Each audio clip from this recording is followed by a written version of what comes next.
Should you feed grain to your cattle, or should you eat beef that's been grain-fed? Let's jump right into a little bit of controversy with this video and discuss whether we should be feeding grain to ruminants, particularly cattle.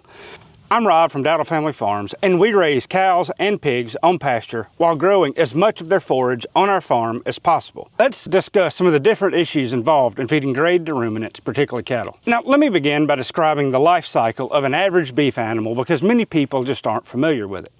It may help you to place a little bit of this in context. With the exception of bull dairy calves, beef cattle are typically born on pasture and raised on pasture. A brood cow or mother is usually pregnant for a little over 9 months, and if she remains healthy, she'll have about one calf every year. Once she gives birth, she will nurse that calf for several months. Now, in this example, let's assume that it's a little bull calf. Initially, his rumen isn't functioning, and he gets all of his nutrition from his mother's milk. The rumen is the first chamber of the animal's stomach that allows that little bull calf to break down grasses and other forages that are not particularly nutritious and harvest protein and carbohydrates from the cellulose in these forages. This is why cows are not as efficient at converting feed to meat, because they take feeds that chickens, pigs, and other monogastric animals would starve on and turn it into milk and meat. They are beautifully designed creatures this way. And one of the reasons people say that cattle are bad for the environment is that they produce a lot of methane from the burping and the farting. But they burp and fart a lot depending on what they're eating. However, it is this very inefficiency that allows them to build soil health so beautifully. They extract some of the nutrition out of the plants on pasture, but cows return so much of the cellulose and other material to the soil, and it jumpstarts soil biology and builds soil health. Think of cow patties as little compost piles scattered throughout the pasture. It's not quite the same, but the example is semi-functional. But back to the newly born bull calf. He's nursing, and even a few days after birth, he's grazing on grass. He sees his mother and the other cows doing it, and he imitates them. However, he doesn't know what's very nutritious. But his rumen, as it begins getting more cellulose and fiber, begins to form from eating that roughage, the grass, hay, and etc. At some point, he'll be weaned and most likely castrated, and this is all done in different ways. Some calves will go to the sale barn as early as 300 to 500 pounds, while others may not go until they reach 800 pounds. Buyers at the sale barns will often purchase cattle in similar groups. A group of 500-pound calves may go to a farm to be grazed on grass until they reach 600 or 800 pounds. But cattle need to put on their frame size, and they do it relatively slowly. You see, they build bone and muscle, and then they put on more muscle and fat. But their bone structure needs to grow, and this is most cheaply done on grass. Once their frame size is reached, they are put in feedlots where they stand in pens, and their feed is brought to them every day until they reach slaughter weight of 12 to 1,400 pounds. So terms like grass-fed beef are meaningless. Even feedlot cattle, mostly born on pasture, but even in feedlots, cattle are given roughage like hay with grain to help their rumen. Critics of grain-finished beef will say that beef are kept in stinking small pens and stand in their own manure and urine, and that's true. But this leads a lot of other people to prefer grass-finished beef. The finishing process of cows occurs after they put on frame size and put on some of the muscle, but most especially, they begin to put on the fat, especially that intramuscular fat that makes ribeyes and New York strips so wonderful. To put on fat, cattle need lots of carbohydrate-rich stocks like this behind me here. Carbohydrate-rich forages occur with grasses when they're more mature, but this is also where grain comes in. The term grass-finished suggests that the cattle receive the bulk of the carb-rich nutrition from forages and not from grains while they're finishing out. Now let me jump in here and say that there are a lot of producers who do not know what a finished beef looks like.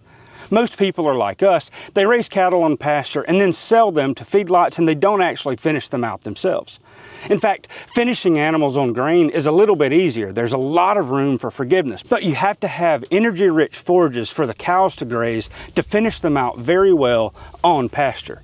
And you can have a half-finished beef on grain and still get pretty doggone good results, and it's fairly easy. But to truly finish beef out on grass is much, much more difficult. Quite frankly, some of the beef we've produced over the years has not been the highest quality grass-finished beef that we could have produced because it is a learning experience. If you've ever had bad grass-fed or grass-finished beef, this is probably the reason it just was not finished very well. Of course, there can be some other factors as well.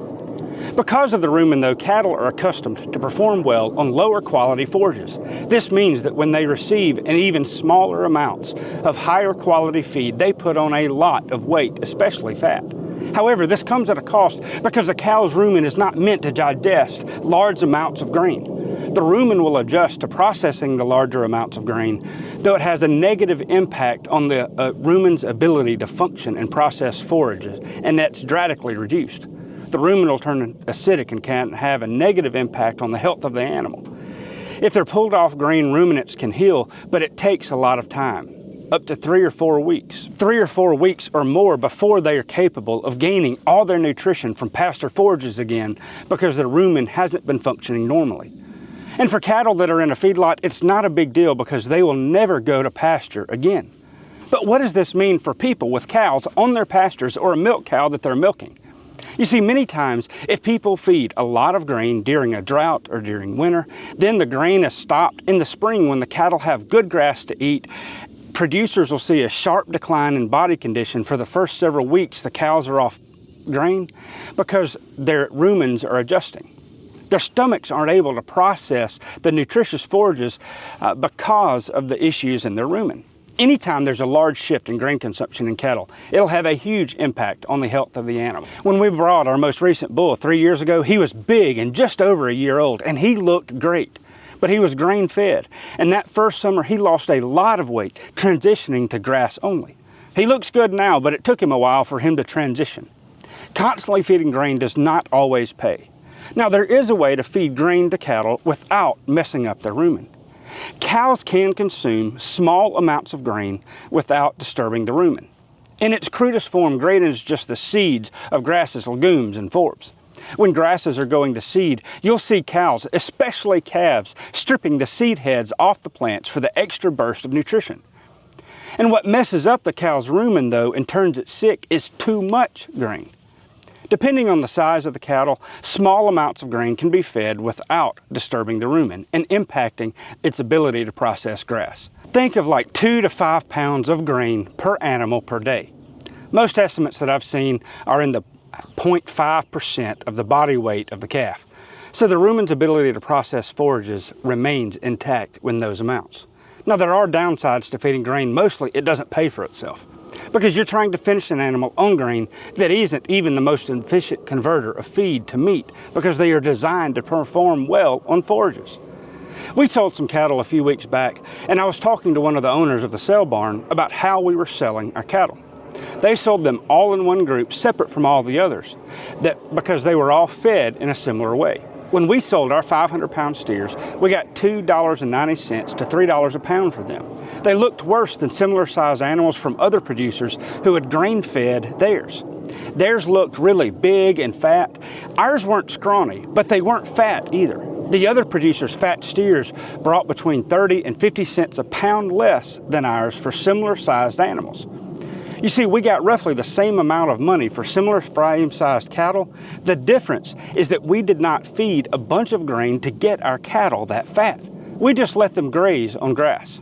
I was talking to the owner of the sale barn afterwards, and one of the things that she mentioned is right now in this market, it doesn't pay to wean cattle on grain. Now let's take a look at a couple scenarios where you might want to feed a little grain. First, we finished some of our cattle out on grain for our customers. They don't want grass-finished beef, they don't like it, they don't like the taste, but they do want clean, locally produced, grain-finished beef. So some of our animals that we would normally go to a sale barn, we take and we finish them out on pasture just like the ones you see behind me. They still receive high-quality forages like these, but we'll give them 2 to 5 pounds of grain per animal per day to increase their nutritional intake. This increases the size of their muscle groups, particularly the steaks, and it increases the intramuscular marbling on the beef. Further, the beef is produced in a clean environment with manure scattered around the pastures, and the animals don't get sick.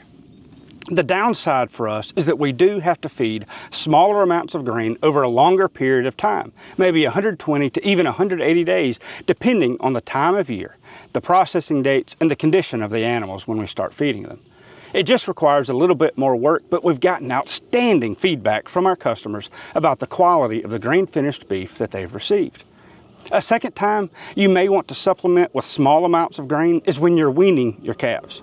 if they're used to receiving concentrated nutrition in the form of milk, then putting them on less quality forages during that transition time may be problematic. Now, ideally, we would not do this, but in our context, sometimes we have to. We weaned about 20 calves off their mothers in February or so this past year. When weaning the calves, and cows will jump through fences looking for each other. A funny little story. One time I was leaving the farm over here and I saw a calf running through this soybean field next to the farm. I knew it wasn't one of ours because we had just worked our cattle and they had ear tags in all of them, even the babies. By the time I got the four-wheeler and caught up with a steer, he was 1.5 miles down the road. After 3 hours of herding this calf and jumping through 9 different fences, I finally realized that he was a neighbor's who had just bought some yearlings to feed out for the summer. He wasn't weaned, but he was looking for his mother. So all that to say, when you're weaning calves, you need to have good, sturdy fences. So we keep the calves that we wean in one of the 2 of our areas on our farm where we have great fences. Usually we have to feed them some hay, but hay isn't the best of forages most of the time. So we will give them 1 pound or 2 of grain with the hay to help them out. We don't usually have to do this unless we're weaning them in the winter, and we do it just to make up for the lost nutrition from the milk. But remember that it doesn't pay to feed a lot of grain to cattle most of the time. Just enough to help them transition to forage feeding if we have to. Now, a third time you may want to feed a little grain is if our cow herd is on hay for a long time. We had a drought going into the winter last year. Our fall and pasture did not grow at all. We started feeding hay much earlier than normal. Nursing cows need more nutrition, particularly, but the whole herd was losing body condition after several months of hay feeding. So we gave them equivalent of about 3 to 4 pounds of grain per day that would make up for the energy that they did not receive from the hay. If you are deciding between grain and grass-finished beef, grain-finished beef will generally be heavier with larger muscle groups and more meat. People tout the benefits of grass-finished beef in terms of nutritional differences in the beef because of the more nutritious forages. Also, people like how the beef is typically healthier because of a healthier rumen and healthier animal. However, if you are a bit squeamish about grass-finished beef, it may be worth considering a pasture-raised, grain-finished beef, especially if they are fed on diverse, nutritious forages like these, rotated on pasture like these, but fed smaller amounts of grain over a long period of time to increase the quality of the beef that you receive. I hope this video shed some light on some of the issues involved in feeding grain to cattle. If you got some value out of this video, please share it with everyone you think may get some value out of it as well. Leave a comment. Do you eat grain-finished beef? Do you like grass-finished beef? Tell me what you think about the whole process. How do you finish your beef on your farm? Until next time, it's Rob from Dowdle Family Farms. Take care and have a wonderful day.